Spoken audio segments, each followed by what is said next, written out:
শনিবার অফিস সেরে বেরিয়ে আবার সোমবার অফিসে যোগ দিতে হবে, কিন্তু মাঝেরই প্রায় ৩৫ ঘন্টা যদি একটা জঙ্গলে কাটানো যায়, কীরকম রিফ্রেশিং হতো না ব্যাপারটা। যে সে জঙ্গল নয় কিন্তু, যে জঙ্গলে এসে দুর্গেশগড়ের গুপ্তধন খুঁজে পেয়েছেন সোনাদা, অর্জুন, ঝিনুকরা।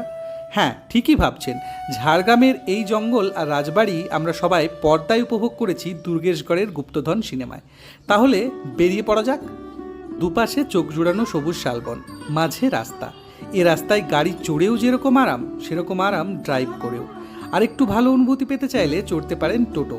ঝাড়গ্রাম মূল শহর লাগোয়া যে শাল জঙ্গল, তার মাঝেই এই হোমস্টে বনফুল। এবার আমাদের নামতে হবে পিচ রোড ছেড়ে লালমাটির রাস্তায়। ব্যাস, খুব অল্প এগিয়ে এলেই চোখে পড়বে বনের মাঝে লুকিয়ে থাকা বনফুল। ভেতরে যেন গোটা একটা গ্রাম রয়েছে আমাদের অপেক্ষায়। রুমের জানলা খুলে হাত বাড়ালেই শাল, কাজু বাদামের জঙ্গল, রয়েছে হরেক রকমের সবজি ও ফুল। রুমগুলোর সাইজ রাজকীয় তো বটেই, সঙ্গে রয়েছে এসির সুবিধা। আর খাওয়া দাওয়া পুরো বাড়ির মতো।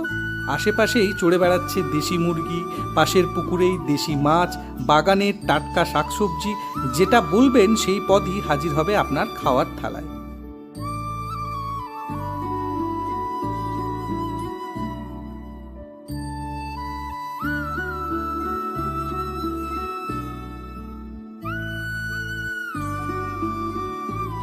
কি ভাবছেন?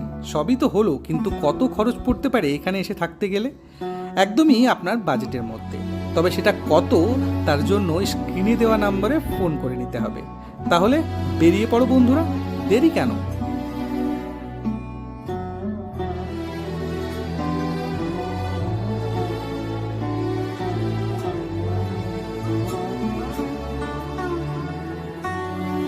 আপনাদের নেক্সট গন্তব্য হোক ঝাড়গ্রামের হোমস্টে